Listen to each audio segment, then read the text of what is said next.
ਪਹੀਏ ਤੋਂ ਬਾਅਦ ਫਿਰ ਉਹ ਪਹੀਆਂ ਦੀ ਗੱਲ ਚੱਲੀ ਜਿਹਨੂੰ ਮਨੁੱਖ ਚਲਾਉਂਦੇ ਰਹੇ। ਫਿਰ ਉਸ ਤੋਂ ਬਾਅਦ ਜਦੋਂ ਜਾਨਵਰਾਂ 'ਤੇ ਕਾਬੂ ਪਾ ਲਿਆ, ਬਲਦਾਂ ਨਾਲ, ਘੋੜਿਆਂ ਨਾਲ, ਰਥਾਂ ਨੂੰ, ਬੱਗੀਆਂ ਨੂੰ, ਠੋਕਰਾਂ ਨੂੰ, ਗੱਡਿਆਂ ਨੂੰ ਚਲਾਉਣ ਵਾਲੇ ਜਿਹੜੇ ਲੋਕ ਨੇ ਉਹਨਾਂ ਨੂੰ ਇੱਕ ਸਵਾਰੀ ਦੇ ਤੌਰ 'ਤੇ ਵੀ ਵਰਤੇ ਰਹੇ ਕਿ ਟਰਾਂਸਪੋਰਟੇਸ਼ਨ। ਪਹਿਲਾਂ ਤਾਂ ਮਨੁੱਖ ਪੈਦਲ ਹੀ ਚੱਲਦਾ ਸੀ ਅਤੇ ਪੈਦਲ ਹੀ ਭੱਜਦਾ ਸੀ। ਬਿਲਕੁਲ। ਫਿਰ ਉਸ ਤੋਂ ਬਾਅਦ ਜਦੋਂ ਪਹੀਆ ਲੱਭ ਪਿਆ, ਹਾਂਜੀ, ਤੇ ਪਹਿਲਾਂ ਫਿਰ ਲੱਕੜੀ ਦੇ ਪਹੀਆਂ ਵਾਲੇ ਵਾਹਨ ਹੀ ਚੱਲੇ। ਹਾਂ, ਉਸ ਤੋਂ ਵੀ ਪਹਿਲਾਂ ਇਹ ਕਹਿੰਦੇ ਜਿਹੜੀ ਪਹੀਏ ਦੀ ਖੋਜ ਆ ਕਹਿੰਦੇ ਸਾਹਿਬ, ਉਹ 4 ਸਦੀਆਂ BC ਉਦੋਂ ਦੇ ਮੈਸੋਪੋਟੇਮੀਆ ਤੇ ਹੁਣ ਦੇ ਇਰਾਕ 'ਚ ਨਿਕਲੀ। ਕੁਦਰਤ ਦਾ ਵੀ ਇਹ ਸੀ ਵੀ ਤਣੇ ਗੋਲ ਬਣਾਏ ਨੇ ਜੀ, ਦਰਖਤਾਂ ਦੇ ਤਣੇ ਚੌਰਸ ਨਹੀਂ ਹੈਗੇ, ਚਪਟੇ ਨਹੀਂ ਹੈਗੇ। ਹਾਂਜੀ ਹਾਂਜੀ। ਸੋ ਉਸ ਤੋਂ ਬਾਅਦ ਵੀ ਉਹਨਾਂ ਨੂੰ ਆਈਡੀਆ ਆ ਗਿਆ ਮਨੁੱਖਾਂ ਨੂੰ ਜੀ। ਸੋ ਸੂਰਜ ਤੋਂ, ਧਰਤੀ ਤੋਂ, ਦਰਖਤਾਂ ਤੋਂ। ਸੋ ਜਦੋਂ ਲੋਕਾਂ ਨੂੰ ਇੰਨੇ ਆਈਡੀਏ ਆ ਗਏ, ਫਿਰ ਉਹਨਾਂ ਨੇ ਫਿਰ ਹੌਲੀ ਹੌਲੀ ਜਿਹੜੀ ਆ ਐਵੋਲੂਸ਼ਨ ਆਉਂਦਾ ਚਲਿਆ ਗਿਆ ਤੇ ਪਹੀਆ ਨਿਖਰਦਾ ਚਲਿਆ ਗਿਆ। ਜਿੱਥੋਂ ਇੱਕ ਗੱਡਾ ਲੰਘ ਜਾਂਦਾ, ਦੂਜੇ ਗੱਡੇ ਦੇ ਲਈ ਰੱਟ ਬਣ ਜਾਂਦਾ, ਉੱਥੋਂ ਲੀਹ ਬਣ ਜਾਂਦੀ ਆ। ਉਹਦਾ ਨਾਂ ਹੀ ਗਾਡੀ ਰਾਹ। ਤਦੇ ਤਾਂ ਕਹਿੰਦੇ ਗੁਰਬਾਣੀ ਵਿੱਚ ਗਾਡੀ ਰਾਹ ਜਿਹੜਾ ਨਾ ਜੀ, ਉਹ ਹੋ ਜਾਂਦਾ ਪਿਆ ਇੱਥੋਂ ਲੰਘੇ ਹੋਏ ਗੱਡੇ। ਟਿੱਬੇ ਤੇ ਗੱਡਾ ਚੜਾਉਣਾ ਬੜਾ ਔਖਾ। ਅੱਛਾ, ਹੁਣ ਆਈਏ ਜੀ ਥੋੜਾ ਜਿਹਾ ਉਹ ਰੱਥ ਵੱਲ ਜਿਹੜਾ ਕਿ ਮਹਾਭਾਰਤ ਦੇ ਸਮੇਂ ਵਰਤੇ ਗਏ, ਜੰਗ 'ਚ ਵਰਤੇ ਗਏ। ਉਦੋਂ ਰਾਜਿਆਂ ਮਹਾਰਾਜਿਆਂ ਦੇ ਜਾਂ ਮਤਲਬ ਐਪਿਕ ਜਿਹੜੇ ਸਾਡੇ ਹੈਗੇ ਆ ਮਹਾਭਾਰਤ ਦੇ ਵਿੱਚ, ਜਿੱਦਾਂ ਦਸ਼ਰਥ ਦਾ ਜ਼ਿਕਰ ਆਉਂਦਾ ਮੇਰਾ ਹੈ ਜੀ। ਦਸ਼ਰਥ ਦਾ ਸੀ ਉਹ? ਨਹੀਂ, ਉਹ ਅਰਜੁਨ ਦਾ ਜੀ। The Harjinder Thin Show। ਲਾਲ ਭਦਿਆਣਵੀ ਹੋਰਾਂ ਬਾਰੇ ਮੈਨੂੰ ਜ਼ਿਆਦਾ ਤਾਰੀਫ ਕਰਾਉਣ ਦੀ ਜ਼ਰੂਰਤ ਨਹੀਂ, ਔਰ ਉਹ ਇਸ ਪ੍ਰੋਗਰਾਮ ਦੇ ਵਿੱਚ ਪਹਿਲਾਂ ਵੀ ਮੇਰੇ ਨਾਲ ਗੱਲਬਾਤ ਕਰਨ ਲਈ ਵੱਖ-ਵੱਖ ਵਿਸ਼ਿਆਂ 'ਤੇ ਆਉਂਦੇ ਰਹੇ ਆ। ਐਤਕੀ ਉਹ ਕਾਫੀ ਦੇਰ ਬਾਅਦ ਆ ਰਹੇ ਹਨ। ਉਹ ਸ਼ਾਇਰ ਨੇ, ਕਵੀ ਨੇ, ਸਿੰਗਰ ਨੇ, ਰਾਈਟਰ ਨੇ, ਦੁਭਾਸ਼ੀਏ ਨੇ। ਉਹਨਾਂ ਦੇ ਵਿੱਚ ਮੇਰਾ ਖਿਆਲ ਹਰਫਨ ਮੌਲਾ ਵਿਅਕਤੀ ਹਨ। ਸੋ ਉਹਨਾਂ ਨਾਲ ਅੱਜ ਜਿਹੜੀ ਗੱਲਬਾਤ ਕਰਨੀ ਹੈ ਉਹ ਹੋਏਗੀ ਕਿ ਮਨੁੱਖੀ ਜਿਹੜੇ ਤੌਰ ਤਰੀਕੇ ਨੇ ਟਰਾਂਸਪੋਰਟੇਸ਼ਨ ਦੇ, ਮਨੁੱਖੀ ਟਰਾਂਸਪੋਰਟੇਸ਼ਨ ਦੇ, ਉਹ ਕਿਵੇਂ ਬਦਲਦੇ ਰਹੇ ਔਰ ਕਿੱਥੋਂ ਹੋ ਕੇ ਅਸੀਂ ਇੱਥੇ ਸਾਈਕਲ ਤੱਕ, ਕਾਰ ਤੱਕ ਪਹੁੰਚੇ ਹਾਂ। ਔਰ ਹੁਣ ਵੀ ਇਹ ਜ਼ਮਾਨਾ ਹੋਰ ਬਦਲ ਰਿਹਾ ਹੈ, ਲੇਕਿਨ ਅੱਜ ਦੀ ਜਿਹੜੀ ਗੱਲਬਾਤ ਉਹ ਸੀਮਤ ਰਹੇਗੀ ਕਿ ਪਹੀਆ ਜਦੋਂ ਇਜਾਦ ਹੋਇਆ, ਪਹੀਏ ਤੋਂ ਬਾਅਦ ਫਿਰ ਉਹ ਪਹੀਆਂ ਦੀ ਗੱਲ ਚੱਲੀ ਜਿਹਨੂੰ ਮਨੁੱਖ ਚਲਾਉਂਦੇ ਰਹੇ। ਫਿਰ ਉਸ ਤੋਂ ਬਾਅਦ ਜਦੋਂ ਜਾਨਵਰਾਂ 'ਤੇ ਕਾਬੂ ਪਾ ਲਿਆ, ਬਲਦਾਂ ਨਾਲ, ਘੋੜਿਆਂ ਨਾਲ, ਰਥਾਂ ਨੂੰ, ਬੱਗੀਆਂ ਨੂੰ, ਠੋਕਰਾਂ ਨੂੰ, ਗੱਡਿਆਂ ਨੂੰ ਚਲਾਉਣ ਵਾਲੇ ਜਿਹੜੇ ਲੋਕ ਨੇ ਉਹਨਾਂ ਨੂੰ ਇੱਕ ਸਵਾਰੀ ਦੇ ਤੌਰ 'ਤੇ ਵੀ ਵਰਤਦੇ ਰਹੇ। ਹਿਊਮਨ ਟਰਾਂਸਪੋਰਟੇਸ਼ਨ ਲਈ ਕੀ ਐਵੋਲਿਊਸ਼ਨ ਆਇਆ ਔਰ ਬੜੀਆਂ ਦਿਲਚਸਪ ਗੱਲਾਂ ਨੇ। ਔਰ ਕਿਹੜੇ ਟਰਾਂਸਪੋਰਟੇਸ਼ਨ ਸਨ ਜਿਹੜੇ ਜਦੋਂ ਬਾਕਾਇਦਾ ਤੌਰ 'ਤੇ ਸ਼ਾਦੀਆਂ ਹੋਣ ਲੱਗੀਆਂ ਔਰ ਔਰਗੇਨਾਈਜ਼ਡ ਮੈਰਿਜਿਸ, ਤਾਂ ਉਸ ਦੇ ਵਿੱਚ ਇਹ ਵੀ ਬਹੁਤ ਵੱਡੀ ਗੱਲ ਰਹੀ ਕਿ ਰੱਥ ਦੇ ਵਿੱਚ ਇੱਕ ਜੋੜੀ ਨੂੰ ਲੈ ਕੇ ਆਉਣਾ ਔਰ ਜਾਂ ਬੱਗੀਆਂ ਨੂੰ ਕਿਸ ਤਰੀਕੇ ਨਾਲ ਭਜਾਉਣਾ, ਫਿਰ ਉਸ ਤੋਂ ਬਾਅਦ ਗੱਡੀਆਂ ਨੂੰ ਭਜਾਉਣਾ। ਅਤੇ ਜਿਹੜੇ ਪੁਰਾਣੇ ਯੁੱਧਾਂ ਦੀਆਂ ਅਸੀਂ ਗੱਲਾਂ ਕਰਦੇ ਹਾਂ ਔਰ ਉਹਦੇ ਵਿੱਚ ਵੀ ਇਸਤੇਮਾਲ ਹੋਣ ਵਾਲੇ ਜਿਹੜੀ ਹਿਊਮਨ ਟਰਾਂਸਪੋਰਟੇਸ਼ਨ ਜਾਂ ਜਾਨਵਰਾਂ ਨੂੰ ਕਾਬੂ ਕਰਕੇ ਉਹਨਾਂ ਤੋਂ ਭਜਾਉਣ ਵਾਲੀ ਰਥਾਂ ਨੂੰ ਜੰਗ ਦੇ ਵਿੱਚ ਵੀ ਵਰਤਿਆ ਜਾਂਦਾ ਰਿਹਾ। ਅੱਜ ਭਦਿਆਣਵੀ ਸਾਹਿਬ ਸਾਨੂੰ ਦੱਸਣਗੇ ਕਿ ਕਿਸ ਤਰ੍ਹਾਂ ਰਾਣੀ ਕਕਈ ਨੇ ਆਪਣੀ ਬਾਂਹ ਦੇ 'ਤੇ ਜਦ ਰਥ ਦਾ ਧੁਰਾ ਟੁੱਟ ਗਿਆ ਤਾਂ ਉਸਨੇ ਆਪਣੀ ਬਾਂਹ ਉਸ ਦੇ ਵਿੱਚ ਦੇ ਕੇ ਬਾਦਸ਼ਾਹ ਨੂੰ ਬਚਾਇਆ ਸੀ। ਸੋ ਲਾਲ ਭਦਿਆਣਵੀ ਜੀ, ਜੀ ਆਇਆਂ ਨੂੰ, ਤੁਹਾਡਾ ਬਹੁਤ ਬਹੁਤ ਸਵਾਗਤ ਹੈ, ਵੈਲਕਮ। ਸਤਿਕਾਰਯੋਗ ਥਿੰਦ ਸਾਹਿਬ, ਆਪ ਜੀ ਨੂੰ ਅਤੇ ਆਪ ਜੀ ਦੇ ਬਹੁਤ ਪਿਆਰੇ ਸਰੋਤਿਆਂ ਨੂੰ ਮੇਰੇ ਹੱਥ ਜੋੜ ਕੇ ਸਤਿ ਸ਼੍ਰੀ ਅਕਾਲ ਜੀ। ਅਤੇ ਇਸ ਤੋਂ ਪਹਿਲਾਂ ਕਿ ਅਸੀਂ ਇਹ ਪ੍ਰੋਗਰਾਮ ਸ਼ੁਰੂ ਕਰੀਏ, ਕਿਉਂਕਿ ਇਹ ਜਿਹੜਾ ਪ੍ਰੋਗਰਾਮ ਨਾ ਜੀ, ਇਹ ਹੈਗਾ ਬਹੁਤ ਅਯਾਮੀ ਆ। ਬਹੁਤ ਅਯਾਮੀ, ਇੱਕ ਤਾਂ ਜਿਸ ਤਰ੍ਹਾਂ ਅਸੀਂ ਮੀਨਸ ਆਫ ਟਰਾਂਸਪੋਰਟੇਸ਼ਨ ਦੇ, ਆਵਾਜਾਈ ਦੇ ਸਾਧਨਾਂ ਬਾਰੇ ਗੱਲ ਕਰਾਂਗੇ, ਉਹਦੇ ਨਾਲ ਅਸੀਂ ਭਾਸ਼ਾ ਦੀ ਵੀ ਗੱਲ ਕਰਾਂਗੇ। ਭਾਸ਼ਾ ਦੇ ਨਾਲ ਜਿਹਨੂੰ ਕੋਈ ਅਸੀਂ ਬੋਲੀ ਕਹਿੰਦੇ ਹਾਂ, ਮੋਰ ਪ੍ਰੀਸਾਈਜ਼ਲੀ ਬੋਲੀ ਬਾਰੇ, ਕਿਉਂਕਿ ਤੁਹਾਡਾ ਕੰਮ ਵੀ ਸਾਰਾ ਬੋਲੀ ਦਾ, ਮੇਰਾ ਕੰਮ ਵੀ ਸਾਰਾ ਬੋਲੀ ਦਾ। ਅਸੀਂ ਦੋਨੋਂ ਬੋਲੀ ਦੇ ਫੈਨ ਆ, ਪੰਜਾਬੀ ਬੋਲੀ ਦੇ ਖਾਸ ਤੌਰ ਦੇ ਉੱਤੇ ਬਿਲਕੁਲ ਫੈਨ ਹੈ। ਅਤੇ ਬਾਕੀ ਗੱਲ ਇਹ ਹੁੰਦੀ ਆ, ਜਿਸ ਤਰ੍ਹਾਂ ਕਹਿੰਦੇ ਵੀ ਇੱਕ ਹੁੰਦੀ ਕੰਪੈਟੇਬਿਲਿਟੀ, ਜਿਹੜੀ ਤੁਹਾਡੀ ਅਤੇ ਮੇਰੀ ਕੰਪੈਟੇਬਿਲਿਟੀ 21 ਸਾਲ ਪਹਿਲਾਂ ਵੀ ਸੀ, 10 ਸਾਲ ਪਹਿਲਾਂ ਵੀ ਸੀ, ਉਹ ਮਤਲਬ ਕਿ ਅਟੁੱਟ ਰਹੀ ਆ। ਲੋਕ ਉਹਨੂੰ ਹਾਲੇ ਤਾਈਂ ਯਾਦ ਕਰਦੇ ਆ। ਅਤੇ ਇਹ ਮੈਂ ਗੱਲ ਤਾਂ ਕਹਿ ਰਿਹਾ ਥੋੜ੍ਹੀ ਜਿਹੀ ਭੂਮਿਕਾ ਦੇ ਵਿੱਚ, ਜਿਹਨੂੰ ਕਹਿੰਦੇ ਜੋੜਤਾ ਬਣਦੀ ਨਾ, ਜਿੱਦਾਂ ਕਹਿੰਦੇ ਵੀ ਫਲਾਨਾ ਇੱਕ ਰਾਗੀ ਲੱਗਾ ਪਰ ਉਹਦੇ ਨਾਲ ਜੋੜੀ ਵਾਲਾ ਨਹੀਂ ਵਧੀਆ ਸੀ। ਐਨੀਵੇ ਆਪਾਂ ਜੇ ਗੱਲ ਸ਼ੁਰੂ ਕਰੀਏ ਹਾਂਜੀ ਤਾਂ ਜਿਹੜੀ ਟਰਾਂਸਪੋਰਟੇਸ਼ਨ ਆ, ਪਹਿਲਾਂ ਤਾਂ ਮਨੁੱਖ ਪੈਦਲ ਹੀ ਚੱਲਦਾ ਸੀ ਤੇ ਪੈਦਲ ਹੀ ਭੱਜਦਾ ਸੀ। ਬਿਲਕੁਲ ਜੀ। ਫਿਰ ਉਸ ਤੋਂ ਬਾਅਦ ਜਦੋਂ ਪਹੀਆ ਲੱਭ ਪਿਆ ਹਾਂਜੀ ਤੇ ਪਹਿਲਾਂ ਫਿਰ ਲੱਕੜੀ ਦੇ ਪਹੀਆਂ ਵਾਲੇ ਵਾਹਨ ਹੀ ਚੱਲੇ। ਹਾਂ ਉਸ ਤੋਂ ਵੀ ਪਹਿਲਾਂ ਕਿ ਪਹੀਆ ਜਿਹੜਾ ਲੱਭਿਆ ਕਿਉਂ, ਗੱਲ ਤਾਂ ਇਹ ਹੈ ਨਾ। ਜੀ ਜੀ ਜੀ। ਪਹੀਆ ਹੁਣ ਐ ਤਾਂ ਹੈ ਨਹੀਂ ਪਈ ਯਕਦਮ ਅਗਰ ਸੁੱਤਾ ਸੀ ਸਵੇਰੇ ਉੱਠਿਆ ਤੇ ਪਹੀਆ ਲੱਭ ਗਿਆ ਨਾ, ਇਹ ਵੀ ਇਵੋਲਵ ਹੋਇਆ। ਇਹ ਵੀ ਇਵੋਲਵ ਹੋਇਆ। ਉਹ ਕਹਿੰਦੇ ਆ ਵੀ ਦੇਖੋ ਮੈਂ ਇਹ ਸੋਚਦਾ, ਤੇ ਦੂਜੀ ਗੱਲ ਅਸੀਂ ਜਿਹੜਾ ਜੋ ਸੀ ਮੈਂ ਤੁਹਾਡੇ ਨਾਲ ਗੱਲ ਕਰਨੀ ਆ, ਪਹਿਲਾਂ ਮੈਂ ਉਹਦਾ ਅਸਵੀਕਰਨ ਦੇਣਾ। ਉਹ ਕੀ ਡਿਸਕਲੇਮਰ ਅਸਵੀਕਰਨ ਕਿ ਮਤਲਬ ਜੋ ਅਸੀਂ ਕਹਿੰਦੇ ਆ ਇਟਸ ਨਾਟ ਫਾਈਨਲ, ਕਿ ਉਹ ਮੇਰੀ ਥੋੜੀ ਬਹੁਤੀ ਜਦ ਤੁਹਾਡੀ ਸਟੱਡੀ ਦੇ ਮੁਤਾਬਕ ਇਕੱਠੀ ਕੀਤੀ ਹੈ ਨਹੀਂ ਕਿਹਾ, ਇਹ ਨਹੀਂ ਅਸੀਂ ਸਾਡੇ ਕੋਲ ਫਾਈਨਲ ਨਹੀਂ। ਜਿੱਦਾਂ ਕਹਿੰਦੇ ਅੰਮ੍ਰਿਤਾ ਜੀ ਨੇ ਕਿਹਾ ਸੀ ਨਾ ਵੀ ਮਾਣ ਸੁੱਚੇ ਇਸ਼ਕ ਦਾ ਹੈ, ਹੁਨਰ ਦਾ ਦਾਵਾ ਨਹੀਂ। ਹਾਂ ਇਹ ਸਾਨੂੰ ਆਪਣੀ ਜਿਹੜੀ ਮਾਂ ਬੋਲੀ ਨਾਲ ਇਸ਼ਕ ਆ। ਅੱਛਾ ਲਓ ਜੀ, ਹੁਣ ਮੈਂ ਇਹ ਸੋਚਦਾ ਕਿ ਪਹਿਲਾਂ ਮਨੁੱਖ ਨੂੰ ਕਿਤੇ ਨਹੀਂ ਲਿਖਿਆ, ਮੈਂ ਵਾਹਿਗੁਰੂ ਜਿੱਦਾਂ ਕਹਿੰਦੇ ਆ ਕੁਦਰਤ ਵੱਲੋਂ ਪਰਵਰਦਗਾਰ ਵੱਲੋਂ ਇੰਟੂਇਸ਼ਨ ਗਟਸ ਫੀਲਿੰਗ ਆ ਵੀ ਪਹਿਲਾਂ ਇਨਸਾਨ ਨੂੰ ਤਾਂ ਸਾਨੂੰ ਹੁਣ ਪਤਾ ਲੱਗਾ ਨਾ ਧਰਤੀ ਹੈ ਇਹ ਤਾਂ ਚਪਟੀ ਸਮਝਦੇ ਰਹੇ ਆ। ਤੇ ਕਹਿੰਦੇ ਜਿਹੜੀ ਪਹੀਏ ਦੀ ਖੋਜ ਆ ਤਿੰਨ ਸਾਹਿਬ, ਉਹ 4 ਸਦੀਆਂ BC ਉਦੋਂ ਦੇ ਮੈਸੋਪੋਟੇਮੀਆ ਤੇ ਹੁਣ ਦੇ ਇਰਾਕ ਚ ਨਿਕਲੀ ਆ। 4 ਸਦੀਆਂ BC। ਹੁਣ ਬੰਦੇ ਨੇ ਗੋਲ ਹੀ ਕਿਉਂ ਸੋਚਿਆ? ਉਹਨੇ ਪਹਿਲਾਂ ਉਦੋਂ ਬੰਟੇ ਤਾਂ ਹੁੰਦੇ ਨਹੀਂ ਸੀ। ਅੰਡੇ ਜਿਹੜੇ ਦੇਖੇ ਉਹ ਕੋਈ ਐਸੀ ਚੀਜ਼ ਦੇਖੀ ਜਿਹੜੀ ਰੁੜ ਪੈਂਦੀ ਯਾਰ, ਹੱਥੋਂ ਨਿਕਲ ਕੇ ਰੁੜ ਪੈਂਦੀ ਆ। ਹੁਣ ਦੇਖੋ ਉਦੋਂ ਜਿਹੜੇ ਉਹਨਾਂ ਦੇ ਕੋਲ ਅੰਡੇ ਸੀਗੇ ਜਾਂ ਕੋਈ ਵੀ ਵੱਟੀਆਂ ਘਸ ਕੇ, ਵੱਟੀਆਂ ਜਿਹੜੀਆਂ ਹੁੰਦੀਆਂ ਘਸ ਕੇ ਗੋਲ ਹੋ ਗਈਆਂ, ਜਾਂ ਕੋਈ ਰੋੜਾ ਘਸ ਕੇ ਗੋਲ ਹੋ ਗਿਆ, ਉੱਥੋਂ ਖਿਆਲ ਆਇਆ। ਉਸ ਤੋਂ ਬਾਅਦ ਜਦੋਂ ਉਹ ਅਸਮਾਨ 'ਚ ਦਿਖਦਾ ਤਾਂ ਸੂਰਜ ਜਿਹੜਾ ਗੋਲਾ ਆ, ਇਹ ਤਾਂ ਹੁਣ ਕਿਹਾ ਨਾ ਕੋਪਰਨਿਕਸ ਨੇ, ਜਿਹਨੂੰ ਅਸੀਂ ਪੰਜਾਬੀ 'ਚ ਕੋਪਰਨਿਕਸ ਕਹਿ ਦਿੰਦੇ ਹਾਂ, ਨਾਲ ਚੱਲੇ ਨਾ ਬੋਲੀ ਦੀ ਵੀ ਗੱਲ ਚੱਲਣੀ ਆ। ਜੀ ਜੀ ਜੀ। ਕੋਪਰਨਿਕਸ ਨੇ ਕਿਹਾ ਵੀ ਮਤਲਬ ਸੂਰਜ ਜਿਹੜਾ ਸਟੇਸ਼ਨਰੀ ਆ, ਖੜਾ ਆ, ਅਸੀਂ ਤਾਂ ਉਹ ਇਨਸਾਨ ਹੀ ਸੁਦਾ ਦੇਖੋ ਗੋਲਾ ਕਿੱਦਾਂ ਘੁੰਮਦਾ, ਗੋਲਾ ਘੁੰਮ ਕੇ ਰੋਜ਼ ਘੁੰਮਦਾ। ਤੇ ਇਸ ਕਰਕੇ ਹੁਣ ਦੇਖੋ ਤਿੰਨ ਸਾਹਿਬ ਚੰਦ ਵੀ ਸੀਗਾ, ਲੇਕਿਨ ਉਹ ਕਹਿੰਦਾ ਸੀ ਵੀ ਚੰਦ ਪੂਰਨ ਨਹੀਂ ਹੈਗਾ, ਚੰਦ ਪੂਰਨਮਾਸ਼ੀ ਨੂੰ ਹੀ ਪੂਰਨ ਹੁੰਦਾ, ਤਦੇ ਹੀ ਕਹਿੰਦੇ ਉਹਨੂੰ ਹਰ ਰੋਜ਼ ਗੋਲ ਆ। ਉਹ ਹਰ ਰੋਜ਼। ਇਸ ਕਰਕੇ ਜਿਹੜੇ ਗੋਲ ਆਕਾਰ ਦੀ ਚੀਜ਼ ਉਹਨੇ ਜਾਣੀ ਕਿ ਜੀ ਲੱਭੀ। ਤੇ ਪਹਿਲਾਂ ਜਿਹੜਾ ਪਹੀਆ ਲੱਭਿਆ ਨਾ ਜੀ, ਉਹ ਬਹੁਤ ਨਿੱਗਰ ਸੀਗਾ, ਹੌਲੋ ਨਹੀਂ ਸੀ। ਮੈਂ ਜਿਹੜੀ ਗੱਲ ਪੜ੍ਹ ਰਿਹਾ ਸਾਂ, ਉਹ ਲਾਲ ਬਦਾਨਵੀ ਜੀ ਉਹਦੇ ਵਿੱਚ ਮਨੁੱਖ ਜਦੋਂ ਜੰਗਲਾਂ 'ਚ ਰਹਿੰਦਾ ਸੀ, ਬਿਲਕੁਲ, ਔਰ ਉਹਨਾਂ ਨੇ ਦਰਖਤਾਂ ਦੇ ਨਾਲ ਤੇ ਜਾਨਵਰਾਂ ਦੇ ਨਾਲ ਹੀ ਡੀਲ ਕਰਦੇ ਸੀ। ਬਿਲਕੁਲ ਜੀ। ਦਰਖਤੋਂ ਫਿਰ ਉਹਨਾਂ ਕੋਲ ਟੂਲ ਆ ਗਏ, ਦਰਖਤ ਤੋਂ ਵੱਢ ਵੀ ਲੈਂਦੇ ਸੀ। ਬਿਲਕੁਲ ਜੀ। ਜਦੋਂ ਤਣਾ ਜਿਹੜਾ ਕੁਦਰਤੀ ਤੌਰ ਤੇ ਪਰਮਾਤਮਾ ਨੇ ਗੋਲ ਕੁਦਰਤ ਨੇ ਬਣਾਇਆ, ਬਿਲਕੁਲ, ਟਰੀ ਦਾ ਤਣਾ, ਹਾਂਜੀ ਹਾਂਜੀ, ਜਦੋਂ ਉਹਦੇ ਟੁਕੜੇ ਕਰ ਲੈਣੇ, ਭਾਰੇ ਟੁਕੜੇ ਚੁੱਕ ਨਾ ਹੋਣੇ, ਫਿਰ ਬੰਦੇ ਟੱਕਰਾਂ ਮਾਰਦੇ ਰਹੇ ਤੇ ਹੌਲੀ ਹੌਲੀ ਉਹਨਾਂ ਨੇ ਧੱਕ ਕੇ ਰੋੜ ਲਿਆ ਜੀ। ਜਦੋਂ ਧੱਕ ਕੇ ਰੋੜ ਲਿਆ ਤਾਂ ਉਹ ਦੂਜੇ ਕਹਿੰਦੇ ਯਾਰ ਇਹ ਤਾਂ ਰੁੜ ਸਕਦਾ, ਬਿਲਕੁਲ, ਚੱਕਣ ਦੀ ਤਾਂ ਲੋੜ ਨਹੀਂ ਇਹਨੂੰ। ਇਹ ਵੀ ਗੱਲ ਠੀਕ ਹੈ, ਟੁਕੜੇ ਹੀ ਛੋਟੇ ਕਰੋ ਤੇ ਇਹਨਾਂ ਨੂੰ ਰੋੜ ਕੇ ਲੈ ਜਾਓ। ਉਹ ਜਦੋਂ ਰੋੜਨ ਲੱਗ ਪਿਆ, ਫਿਰ ਅੱਗੋਂ ਤੋਂ ਅੱਗੋਂ ਉਹਨਾਂ ਨੇ ਹੋਰ ਛੋਟੇ ਪੀਸ ਕਰਕੇ ਰੋੜਨੇ ਸ਼ੁਰੂ ਕਰ ਦਿੱਤੇ, ਕਿਉਂਕਿ ਕੁਦਰਤ ਦਾ ਵੀ ਇਹ ਸੀ ਵੀ ਤਣੇ ਗੋਲ ਬਣਾਏ ਨੇ, ਦਰਖਤਾਂ ਦੇ ਤਣੇ ਚੌਰਸ ਨਹੀਂ ਹੈਗੇ, ਚਪਟੇ ਨਹੀਂ ਹੈਗੇ। ਹਾਂਜੀ ਹਾਂਜੀ। ਸੋ ਉਸ ਤੋਂ ਬਾਅਦ ਵੀ ਉਹਨਾਂ ਨੂੰ ਆਈਡੀਆ ਆ ਗਿਆ ਮਨੁੱਖਾਂ ਨੂੰ, ਸੋ ਸੂਰਜ ਤੋਂ, ਧਰਤੀ ਤੋਂ, ਦਰਖਤਾਂ ਤੋਂ। ਸੋ ਜਦੋਂ ਲੋਕਾਂ ਨੂੰ ਇੰਨੇ ਆਈਡੀਏ ਆ ਗਏ, ਫਿਰ ਉਹਨਾਂ ਨੇ ਫਿਰ ਹੌਲੀ ਜਿਹੜੀ ਆ ਐਵੋਲੂਸ਼ਨ ਆਉਂਦਾ ਚਲਿਆ ਗਿਆ ਤੇ ਪਹੀਆ ਨਿਖਰਦਾ ਚਲਿਆ ਗਿਆ। ਜਦੋਂ ਉਸ ਟੋਟੇ ਨੂੰ ਨਿੱਗਰ ਪਹੀਏ ਸੀ, ਬਿਲਕੁਲ ਛੋਟਾ ਕੀਤਾ, ਉਹ ਨਿੱਗਰ ਸੀਗਾ ਜੀ।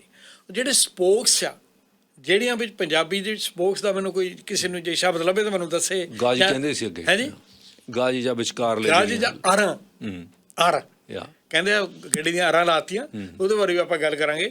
ਸੋ ਇਸ ਕਰਕੇ ਵੀ ਬਿਲਕੁਲ ਤੁਹਾਡੀ ਗੱਲ ਠੀਕ ਆ ਵੀ ਜਿਹੜਾ ਤਣਾ ਜੇ ਕੱਟਦਾ ਜਦੋਂ ਉਹ ਬਿਲਕੁਲ ਬਰੀਕ ਸਾਈਜ਼ ਤੇ ਆ ਗਿਆ, ਉਹਨੂੰ ਰੋੜ ਕੇ ਦੇਖਿਆ ਵੀ ਤਾਂ ਰੁੜਦਾ ਯਾਰ। ਫਿਰ ਉਹਦੇ ਵਿੱਚ ਐਕਸਲ ਵੀ ਪਾਉਣਾ ਨਾ, ਉਹਦੇ ਵਿੱਚ ਫਿਰ ਕਿਸੇ ਨੇ ਐਕਸਲ ਦੀ ਗਾਹਾਂ ਕਾਢ ਕੱਢੀ, ਤਦੇ ਹੀ ਕਹਿੰਦੇ ਆ ਵੀ ਹੁਣ ਕਿਸੇ ਨੇ ਵਿਅੰਗਮਈ ਤੌਰ ਤੇ ਇੱਕ ਵਿਦਵਾਨ ਨੇ ਕਿਹਾ, ਉਹ ਕਹਿੰਦਾ ਜਿਹਨੇ ਇੱਕ ਪਹੀਏ ਦੀ ਕਾਰਡ ਕੱਢੀ ਉਹ ਈਡੀਅਟ ਸੀਗਾ, ਤੇ ਜਿਹਨੇ ਚੌਂ ਦੀ ਕੱਢੀ ਉਹ ਜੀਨੀਅਸ ਸੀਗਾ। ਉਸ ਤੋਂ ਬਾਅਦ ਲਾਲ ਬਦਾਨਵੀ ਜੀ ਜਦੋਂ ਪਹੀਆ ਆਜ਼ਾਦ ਹੋ ਗਿਆ ਤਾਂ ਫਿਰ ਗੱਡਾ ਹੋਂਦ ਚ ਆਉਂਦਾ ਹੈ। ਬਿਲਕੁਲ ਠੀਕ ਹੈ ਜੀ। ਗੱਡੇ ਦੀ ਜਿਹੜੀ ਬਣਤਰ ਸੀ ਉਹ ਵੱਡੇ ਪਹੀਏ, ਹਾਂਜੀ, ਤੇ ਉਹਨਾਂ ਨੇ ਫਿਰ ਕੋਈ ਨਾ ਕੋਈ ਜਾਨਵਰ ਕੋਈ ਨਾ ਕੋਈ ਬਲਦ ਜਿਹੜੇ ਸੀ ਬੁਲੌਕਸ ਆਮ ਤੌਰ ਦੇ ਉੱਤੇ ਇਸਤੇਮਾਲ ਕੀਤੇ ਗਏ, ਬਲਦ ਉਹਨੂੰ ਖਿੱਚਦੇ ਤੇ ਫਿਰ ਉਸ ਗੱਡੇ ਵਾਲਾ ਇੱਕ ਕਿਸਮ ਦਾ ਰੈਵੋਲੂਸ਼ਨ ਆ ਗਿਆ ਸੀ ਨਾ ਉਸ ਜ਼ਮਾਨੇ ਦੇ ਵਿੱਚ। ਬਿਲਕੁਲ ਪਹੀਏ ਨਾਲ ਹੀ ਆ ਗਿਆ ਜੀ। ਪਹੀਏ ਨਾਲ ਆ ਕੇ ਹੁਣ ਪਹੀਏ ਦਾ ਇੱਕ ਬਜ਼ਾਤੇ ਖੁਦ ਇਕੱਲੇ ਦਾ ਤਾਂ ਕੋਈ ਬਹੁਤਾ ਕੰਮ ਨਹੀਂ ਹੈਗਾ, ਪਹੀਆ ਕਿਸ ਨੂੰ ਭਜਾਈ ਫਿਰਨਗੇ। ਉਹਨਾਂ ਨੇ ਇਹੀ ਕਿਹਾ ਨਾ ਵੀ ਜਿਨ 4 ਪਹੀਏ ਕੀਤੇ ਜਾਂ 2 ਕੀਤੇ ਉਹ ਜੀਨੀਅਸ ਸੀ। ਹੁਣ ਪਹੀਆ ਤਾਂ ਬਹੁਤ ਦੇਰ ਦਾ ਪਿਆ ਸੀ ਉੱਥੇ। ਚਲੋ ਹੁਣ ਜੇ ਆ ਗਏ ਗੱਲ ਗੱਡੇ ਤੇ, ਗੱਡੇ ਤੋਂ ਪਹਿਲਾਂ ਫਿਰ ਜਾਂ ਤਾਂ ਬੰਦੇ, ਤਦੇ ਮੈਂ ਕਈ ਵਾਰੀ ਕਹਿੰਦਾ, ਐਂਥਰੋਪੋਲੋਜਿਸਟਸ ਵੀ ਕਹਿੰਦੇ ਕਿ ਜਦੋਂ ਹੁਣ ਤੁਸੀਂ ਸ਼ਿਕਾਰ ਮਾਰ ਲਿਆ, ਤੁਹਾਡਾ ਡੇਰਾ ਇੱਥੇ ਆ, ਬੱਚੇ ਪਿੱਛੇ ਆ, ਬੀਬੀਆਂ ਪਿੱਛੇ ਆ, ਚੱਕ ਕੇ ਕਿਵੇਂ ਲਿਆਉਣਾ, ਉਹਨੂੰ ਟਰਾਂਸਪੋਰਟ ਕੇ ਬੜੀ ਫਿਰ ਉਹਨੂੰ ਪਾਰਟਸ ਦੇ ਵਿੱਚ ਕੱਟ ਕੇ ਮੋਢਿਆਂ ਤੇ ਲਿਆਉਂਦੇ ਸੀ। ਫਿਰ ਉਹਨਾਂ ਨੇ ਪਹਿਲਾਂ ਜਿਹੜੇ ਬੀਸਟਸ ਆਫ ਬਰਡਨ, ਜਿਹੜੇ ਆਮ ਕਰਕੇ ਵਿਚਾਰੇ ਉਹਨਾਂ ਨੂੰ ਦੇਖੋ ਅਸੀਂ ਗਧੇ ਕਹਿੰਦੇ ਜਾਂ ਖੋਤੇ, ਉਹ ਪਹਿਲਾਂ ਮਤਲਬ ਢੋਆ ਢੁਆਈ ਦੇ ਵਿੱਚ ਰੱਖੇ। ਫਿਰ ਹੁਣ ਆਇਆ ਜਦੋਂ ਗੱਡਾ, ਇਹ ਆਲਮੋਸਟ ਜਿਹੜਾ ਗੱਡਾ ਹੈ ਜੀ, ਇਹ ਸਾਡੀ ਜਦੋਂ ਖੇਤੀਬਾੜੀ ਸ਼ੁਰੂ ਹੋਈ ਨਾ, ਮਤਲਬ ਕਿ ਕਮਰਸ਼ੀਅਲ ਤੌਰ 'ਤੇ, ਬਿਲਕੁਲ ਇਹਨੂੰ ਇੱਕ ਕਿਸਮ ਦਾ ਖੇਤੀ ਦੇ ਸੰਦਾਂ 'ਚੋਂ ਮੰਨਿਆ ਜਾਂਦਾ ਜੀ। ਖੇਤੀ ਦੇ ਸੰਦਾਂ 'ਚੋਂ ਮੰਨਿਆ ਜਾਂਦਾ। ਬਿਲਕੁਲ ਬਹੁਤ ਇੰਪੋਰਟੈਂਟ ਹੈ, ਬਹੁਤ ਇੰਪੋਰਟੈਂਟ ਆ। ਔਰ ਗੱਡਾ ਜਿਹੜਾ ਹੁੰਦਾ ਸੀ ਟਰਾਂਸਪੋਰਟੇਸ਼ਨ ਦਾ ਵੱਡਾ ਸਾਧਨ ਰਿਹਾ ਜੀ। ਜਦੋਂ ਲਾਲ ਬਦਾਨੀ ਸਾਹਿਬ ਤਕਸੀਮ ਹੋਈ ਆ ਜੀ, ਤਕਸੀਮ ਦੇ ਵਿੱਚ ਜਿਹੜੇ ਲੋਕ ਲਾਇਲਪੁਰ ਤੋਂ ਆਏ ਨੇ, ਇੱਥੇ ਸੁਣਦੇ ਹੋਣੇ ਨੇ ਅੱਜ, ਬਿਲਕੁਲ, ਜਾਂ ਲਹਿੰਦੇ ਪੰਜਾਬ ਤੋਂ ਆਏ ਨੇ, ਪਾਕਿਸਤਾਨ ਸੀ ਉਦੋਂ, ਪਾਕਿਸਤਾਨ ਬਣ ਗਿਆ ਸੀ, ਗੱਡਿਆਂ ਤੇ ਆਏ ਬਹੁਤ। ਔਰ ਕਈ ਲੋਕ ਇਹੋ ਜਿਹੇ ਨੇ, ਮੈਂ 2-3 ਬੰਦਿਆਂ ਨੂੰ ਜਾਣਦਾ ਜਿਨ੍ਹਾਂ ਦਾ ਜਨਮ ਗੱਡੇ ਹੇਠ ਹੋਇਆ। ਬਿਲਕੁਲ, ਗੱਡਾ ਉਸ ਵੇਲੇ ਹਸਪੀਟਲ ਬਣ ਗਿਆ, ਗੱਡਾ ਸ਼ੈਲਟਰ ਬਣ ਗਿਆ। ਬਿਲਕੁਲ ਬਿਲਕੁਲ ਬਿਲਕੁਲ। ਇਹ ਦੇਖੋ ਜੀ, ਇਹ ਜਿਹੜੇ ਉਹ ਬੰਦੇ ਆਏ ਆ 100 150 ਗੱਡਾ, ਉਹ ਇਹ ਨੰਬਰ ਇੱਕ ਤੇ ਕਹਿੰਦੇ ਆ ਵੀ ਸੇਫਟੀ ਇਨ ਨੰਬਰਸ। ਗੱਲੇ ਨੂੰ ਲੁੱਟ ਪਾਉਣਾ, 150 ਬੰਦੇ ਨੂੰ ਆਵੇ ਤਾਂ ਮਾਰ ਕਿਹੜਾ ਆਉਂਦਾ, ਇੱਕ ਗੱਡੇ ਤੇ 5-5 ਬੰਦੇ ਵੀ ਹੋਣਗੇ, ਇਹਦਾ ਮਤਲਬ 600 ਬੰਦੇ ਦਾ ਘੱਟੋ ਘੱਟ ਕਾਫਲਾ ਹੋਊਗਾ, ਜਿਹਦੇ ਵਿੱਚੋਂ 400 ਐਡਲਟ ਹੋਣਗੇ। ਉਹਦੇ ਨਾਲ ਸੇਫਟੀ ਵਧੀ, ਟਰਾਂਸਪੋਰਟੇਸ਼ਨ। ਦੂਜੀ ਗੱਲ, ਜਿੱਥੋਂ ਇੱਕ ਗੱਡਾ ਲੰਘ ਜਾਂਦਾ, ਦੂਜੇ ਗੱਡੇ ਦੇ ਲਈ ਰੱਟ ਬਣ ਜਾਂਦਾ, ਉੱਥੋਂ ਲੀਹ ਬਣ ਜਾਂਦੀ ਆ। ਉਹਦਾ ਨਾਂ ਹੀ ਗਾਡੀ ਰਾਹ। ਗਾਡੀ ਰਾਹ ਤਦੇ ਤਾਂ ਕਹਿੰਦੇ ਗੁਰਬਾਣੀ ਦੇ ਵਿੱਚ, ਗਾਡੀ ਰਾਹ ਜਿਹੜਾ ਨਾ ਜੀ, ਉਹ ਹੋ ਜਾਂਦਾ ਪਿਆ ਇੱਥੋਂ ਲੰਘੇ ਹੋਏ ਗੱਡੇ ਟਿੱਬੇ ਤੇ ਗੱਡਾ ਚੜਾਉਣਾ ਬੜਾ ਔਖਾ। ਅੱਛਾ, ਤੇ ਥਿੰਦ ਸਾਹਿਬ ਜਦੋਂ ਵੀ ਉਹ ਜਿਹੜਾ ਗੱਡਾ ਬਣਾਇਆ ਜੀ, ਉਹਨੇ ਵੀ ਕਮਾਲ ਕਰਤੀ, ਕਿਉਂਕਿ ਹੁਣ ਉਹਨੂੰ ਬੈਲੈਂਸ ਵੀ ਰੱਖਣਾ ਨਾ। ਕਹਿੰਦੇ ਆ ਵੀ 14 ਫੁੱਟ ਦੀ ਪੌੜੀ ਬਣਾਈ ਜਾਂਦੀ ਹੈ, ਜਿਹੜਾ ਥੱਲੇ 2 ਫਰਾਂ ਲੰਮੀਆਂ ਹੁੰਦੀਆਂ, ਉਹ ਆਮ ਕਰਕੇ 14 ਫੁੱਟ ਦੀ ਹੁੰਦੀ ਜੀ। ਮੈਂ ਤੁਹਾਨੂੰ ਦੱਸਾਂ, ਇੱਥੇ ਜਦੋਂ ਆਪਾਂ ਰੇਡੀਓ ਪੰਜਾਬ ਤੇ ਕੰਮ ਕਰਦੇ ਸੀ, ਹਾਂਜੀ, ਉਦੋਂ ਇੱਕ ਮਿਸਤਰੀ ਆਇਆ, ਆਪਾਂ ਉਹ ਵੀ ਸ਼ੋਅ ਕੀਤਾ ਸੀ ਮੇਰਾ ਖਿਆਲ। ਉਹ ਕਹਿੰਦਾ ਜੀ ਮੈਂ ਗੱਡਾ ਹੀ ਬਣਾਉਂਦਾ ਰਿਹਾ। ਮਿਲਿਆ ਆ ਕੇ, ਮੈਂ ਚਾਹ ਪਲਾਈ ਮੁਗਲ ਗਾਰਡਨ 'ਚ। ਹਾਂਜੀ, ਉਹ ਕਹਿੰਦਾ ਮੈਂ ਗੱਡਾ ਹੀ ਬਣਾਉਂਦਾ ਰਿਹਾ, ਗੱਡਾ ਮੈਂ ਇੱਥੇ ਵੀ ਬਣਾਇਆ। ਹਾਂਜੀ, ਇੱਥੇ ਲੱਕੜੀ ਕਹਿੰਦਾ ਬਹੁਤ ਵਧੀਆ ਔਰ ਈਜ਼ਲੀ ਅਵੇਲੇਬਲ ਆ, ਟੂਲ ਬਹੁਤ ਵਧੀਆ ਨੇ। ਹਾਂਜੀ, ਸੋ ਗੱਡਾ ਜਿਹੜਾ ਉਹ ਇੱਥੇ ਮੇਰਾ ਖਿਆਲ ਕਿਸੇ ਮਿਸਤਰੀ ਨੇ ਹੁਣ ਵੀ ਬਣਾਇਆ ਜਾ ਸਕਦਾ, ਹਾਲੇ ਹੈਗੇ ਇਹੋ ਜਿਹੇ ਕਾਰੀਗਰ। ਜੀ ਜੀ ਜੀ। ਹੁਣ ਕਿਉਂਕਿ ਗੱਡੇ ਦੀ ਉਪਯੋਗਤਾ ਘੱਟ ਗਈ, ਯੂਟਿਲਿਟੀ। ਅੱਛਾ, ਉਹ ਉਪਯੋਗਤਾ ਘਟਣ ਕਰਕੇ ਪਹਿਲਾਂ ਜਿਹੜਾ ਜੀ 14 ਫੁੱਟ ਦੇ 2 ਫਰੇ ਲੈ ਕੇ ਨਾ ਜੀ, ਦੇਖੋ ਕਿੱਦਾਂ ਪਿੱਛੋਂ ਕਿੰਨੇ ਚੌੜੇ ਅੱਗੇ ਜਾ ਕੇ ਮਿਲਦੇ ਆ ਉਹ। ਬਿਲਕੁਲ। ਫਿਰ ਜਿਹੜਾ ਗੱਡੇ ਦਾ ਊਠਣਾ ਜੀ, ਜਿਹਨੂੰ ਊਠਣਾ ਕਹਿੰਦੇ ਆ, ਊਠਣੇ ਤੋਂ ਪਹਿਲਾਂ ਉਹਦੇ ਉੱਤੇ ਇੱਕ ਫੱਟੀ ਲਾਈ ਜਾਂਦੀ ਸੀ, ਕਿਉਂਕਿ ਉਹਦੇ ਤੇ ਆ ਕੇ ਮੁੜ ਕੇ ਜ਼ਿਮੀਂਦਾਰ ਨੇ ਬਹਿਣਾ ਹੁੰਦਾ ਸੀ। ਫਿਰ ਉਹਦੇ ਕਈ ਜਾਣੀ ਕਿ ਇਲਾਕਿਆਂ 'ਚ ਜੂਲਾ ਕਹਿੰਦੇ ਆ, ਕਈ ਸਾਡੇ ਵੱਲ ਜੁੰਗਲਾ ਕਹਿੰਦੇ ਆ। ਜੂਲਾ ਕਹਿੰਦੇ ਆ। ਹਾਂ, ਜੂਲਾ। ਅੱਛਾ, ਉਹਦੇ ਵਿੱਚ ਜਿਹੜੀਆਂ ਜਿੱਦਾਂ ਹੁਣ ਪੰਜਾਲੀ 'ਚ ਅਰਲੀ ਹੁੰਦੀ ਆ, ਉਹ ਪੱਕੀਆਂ ਹੀ ਲੱਗੀਆਂ, ਉਹ ਪੱਕੀਆਂ ਹੁੰਦੀਆਂ। ਉਹਦਾ ਨਾਂ ਹੁੰਦਾ ਸੌਲ। ਸੌਲ। ਅੱਛਾ, ਉਹ 10-12-11 ਇੰਚ ਦੀ ਹੁੰਦੀ ਆ, ਇਸ ਕਰਕੇ ਤਾਂ ਕਿ ਉਹ ਹੁਣ ਪਸ਼ੂ ਬਾਹਰ ਨੂੰ ਨਾ ਖਿੱਚੇ, ਪਰ ਫਿਰ ਵੀ ਉਹ ਫਾਸਟ ਐਂਡ ਵਿੱਚ ਜੋਤਰਿਆਂ ਨਾਲ ਉਹਨੂੰ ਲਾ ਦਿੰਦੇ ਆ ਤਾਂ ਕਿ ਨਿਕਲ ਨਾ ਜਾਏ। ਜਿਹੜੇ ਜਿਹਨੂੰ ਜੋਤਰੇ 'ਚ ਫਸਾਉਂਦੇ ਉਹਨੂੰ ਕਹਿੰਦੇ ਚਿੜੀ। ਅੱਛਾ, ਹੁਣ ਗੱਡੇ ਦੇ ਮੂਹਰੇ ਜਿਹੜਾ ਊਠਣਾ ਆ, ਉਹ ਗੱਡੇ ਨੂੰ ਦਾਬੂ ਹੋਣ ਤੋਂ ਬਚਾਉਂਦਾ, ਨਹੀਂ ਤਾਂ ਗੱਡਾ ਉੱਲਰ ਨਾ ਜਾਵੇ। ਅਸੀਂ ਉਹਨੂੰ ਟੇਟੂਆ ਵੀ ਕਹਿੰਦੇ ਆ। ਬਿਲਕੁਲ ਠੀਕ ਆ। ਅੱਛਾ, ਪਿੱਛੇ ਜਿਹੜਾ ਉਲਾਰਨਾ ਆ, ਮਗਰ ਮੁੰਡਿਆ ਮਗਰ ਭਰੀਆਂ ਲੱਗੀਆਂ, ਉਹ ਥੱਲੇ ਲੱਗ ਜਾਣਾ ਸੀ, ਉੱਪਰ ਨਾ ਚੱਕਿਆ ਜਾਏ। ਅੱਛਾ, ਫਿਰ ਹੁਣ ਥਿੰਦ ਸਾਹਿਬ ਜਦੋਂ ਹੁਣ ਬਲਦ ਜੋੜ ਦਿੱਤੇ, ਬਲਦ ਜੋੜਨ ਦੇ ਨਾਲ ਜ਼ਿਮੀਂਦਾਰ ਨੇ ਚੜ੍ਹਨਾ ਕਿੱਦਾਂ, ਗੱਡੇ ਤੇ ਕਿੱਦਾਂ ਚੜ੍ਹਨਾ, ਮੂਹਰਿਓਂ ਚੜ੍ਹਨਾ। ਇਸ ਕਰਕੇ ਊਠਣੇ ਦੇ ਅੱਗੇ ਜਿੱਦਾਂ ਘੋੜੇ ਤੇ ਚੜ੍ਹਨ ਲਈ ਰਕਾਬ ਹੁੰਦੀ ਨਾ ਜੀ, ਉਹਨੂੰ ਕਹਿੰਦੇ ਠੋਡ, ਉਹਦੇ ਤੇ ਪੈਰ ਰੱਖ ਕੇ ਚੜ੍ਹਨਾ। ਆਹ, ਨਹੀਂ ਤਾਂ ਐਡਾ ਉੱਚਾ ਚੜ੍ਹਨਾ ਕਿੱਦਾਂ। ਹਾਂਜੀ।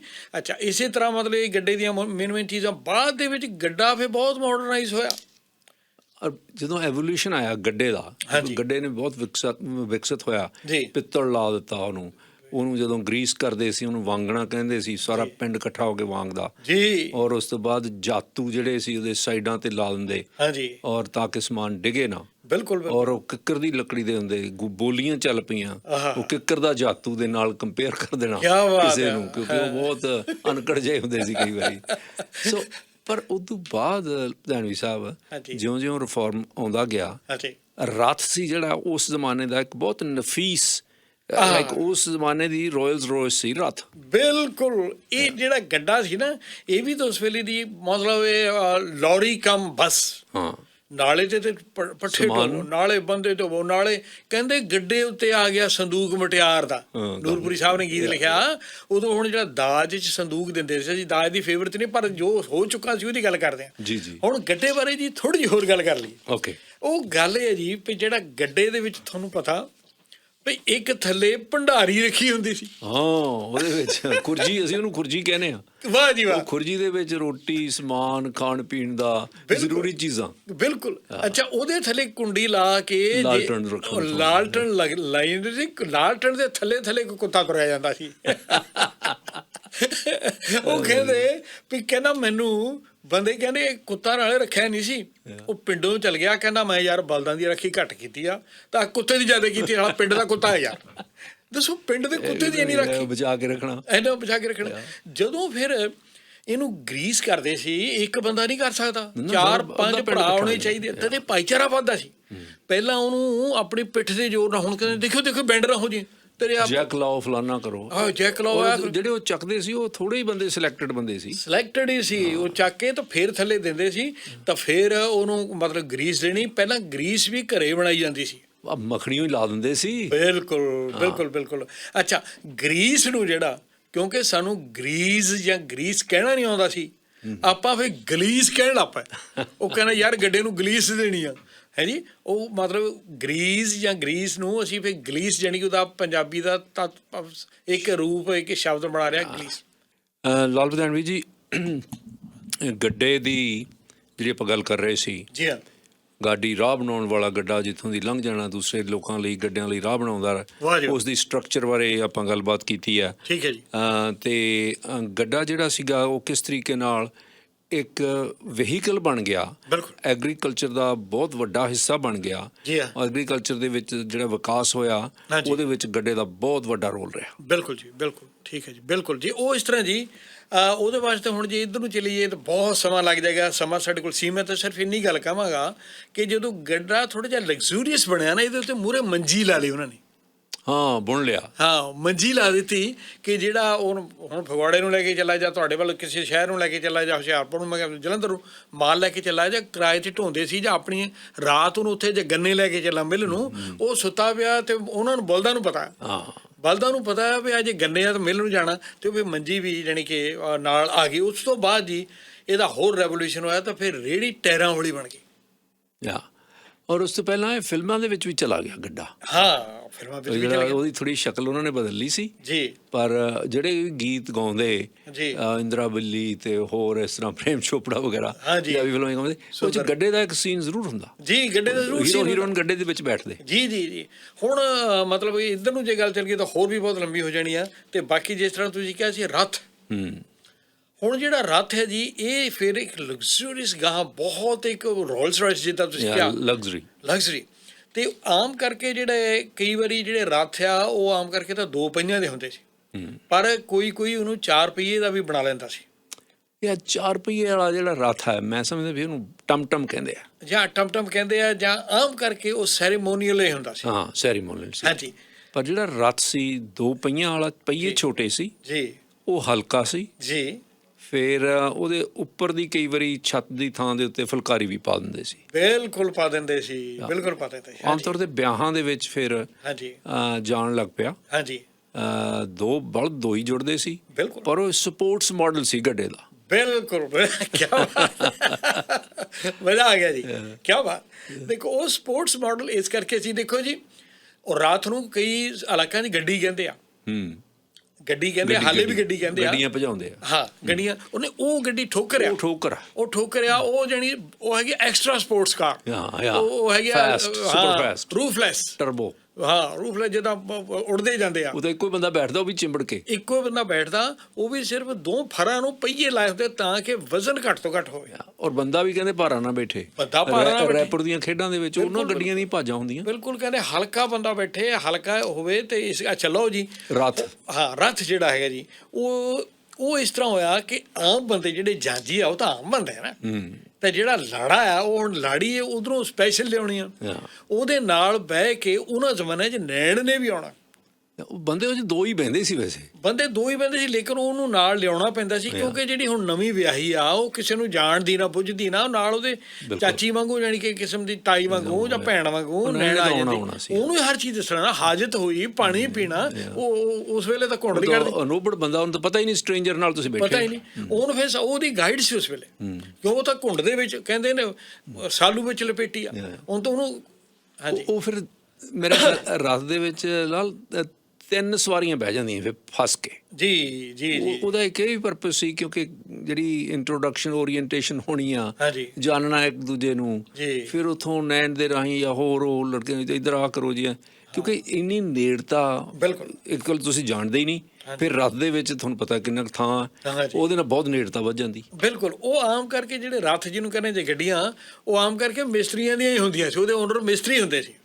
ਉਹ ਬਲਦ ਵੀ ਆਪਣੇ ਹੀ ਰੱਖਦੇ ਸੀ, ਬਲਦ ਵੀ ਉਹਨਾਂ ਦੇ ਆਪਣੇ ਹੁੰਦੇ ਸੀ। ਅੱਗੇ ਜਿਹੜੀਆਂ ਬੋਲੀਆਂ ਵੀ ਸੀ ਨਾ ਜੀ, ਗੱਡੀ ਵਾਲਿਆ ਅੜਬ ਤਰਖਾਣਾ ਹੋਵੇ ਕੁੜੀਆਂ ਨੂੰ ਮਿਲ ਲੈਣ ਦੇ, ਉਹ ਗੱਡੀ ਵਾਲਾ ਜਿਹੜਾ ਤਰਖਾਣ ਸ਼ਬਦ ਉਹ ਆਮ ਵਰਤਿਆ ਗਿਆ। ਹਾਂਜੀ, ਔਰ ਉਹ ਵੀ ਪ੍ਰਾਊਡ ਰੱਖਦੇ ਸੀ ਇਸ ਗੱਲ ਦੇ, ਫਖਰ ਸੀ ਕਿ ਮੇਰੀ ਗੱਡੀ ਜਿਹੜੀ ਹੈ ਬਹੁਤ ਵਧੀਆ, ਬਿਲਕੁਲ ਮੈਂ ਸਜਾ ਕੇ ਲੈ ਆਉਣੀ ਆ। ਜੀ ਜੀ, ਤੇ ਉਹਨਾਂ ਦੇ ਬਲਦ ਵੀ ਬਹੁਤ ਚੰਗੇ ਹੁੰਦੇ। ਹਾਂਜੀ ਹਾਂਜੀ, ਉਹ ਇਸ ਤਰ੍ਹਾਂ ਜੀ ਕਿ ਹੁਣ ਜਦੋਂ ਕੁੜੀ ਨੇ ਜਾਣਾ ਆ ਤਾਂ ਕਿੰਨੀਆਂ ਸਹੇਲੀਆਂ ਉਹਦੀਆਂ, ਕਿਉਂਕਿ ਅੱਗੇ ਤ੍ਰਿੰਜਣ ਤਾਂ ਜਾਨ ਸੀ ਸਾਡੀ, ਤ੍ਰਿੰਜਣਾਂ 'ਚ 15 ਕੁੜੀਆਂ 20 ਕੁੜੀਆਂ ਮਿਲਣ ਵੇਲੇ। ਫਿਰ ਰਾਤ ਵਾਲੇ ਨੂੰ ਕਾਹਲੀ ਹੁੰਦੀ, ਚਲੀਏ ਚੱਲ ਤੋਰ ਵੀ ਤੋਰ ਤੋਰ ਤੋਰ ਤੋਰ ਤੋਰ, ਉਹਨੂੰ ਪਿੱਛੋਂ ਪ੍ਰੈਸ਼ਰ ਪੈਂਦਾ ਤੇ ਉਹ ਕਹਿੰਦਾ ਬੀਬੀ ਪਰੇ ਹੋ ਜਾ, ਬੀਬੀ ਪਰੇ ਹੋ ਜਾ, ਤੇ ਮੈਂ ਬਲਦ ਤੋਰਨ ਲੱਗਾ। ਉਹਦਾ ਉੱਥੋਂ ਉਹ ਬੋਲੀ ਨੇ ਜਨਮ ਲਿਆ, ਉੱਥੋਂ ਇਸ ਬੋਲੀ ਨੇ ਜਨਮ ਲਿਆ। ਤੇ ਕਈਆਂ ਨੇ ਮਤਲਬ ਮਨ ਚਲਿਆਂ ਨੇ ਇਹ ਵੀ ਬਣਾ ਦਿੱਤਾ, ਮੈਨੂੰ ਯਾਦ ਗੱਡੀ ਵਿੱਚ ਆਈਆਂ ਲੱਗੀਆਂ ਤ੍ਰਿੰਜਣਾਂ ਦੀਆਂ। ਹਾਂ, ਸਦੀਕ ਸਾਹਿਬ ਨੇ ਗਾਣਾ ਗਾਤਾ ਗੱਡੀ ਵਿੱਚ ਲੱਤ ਲੰਮ ਕੇ। ਹਾਂ, ਗੱਡੀ ਵਿੱਚ ਲੱਤ ਲੰਮ ਕੇ, ਬਿਲਕੁਲ ਠੀਕ ਹੈ। ਹਾਂਜੀ ਹਾਂਜੀ, ਬਿਲਕੁਲ ਜੀ ਬਿਲਕੁਲ। ਉਹ ਇੱਕ ਸੀਨ ਆ ਕਿ ਜਿਹਦੇ ਵਿੱਚੋਂ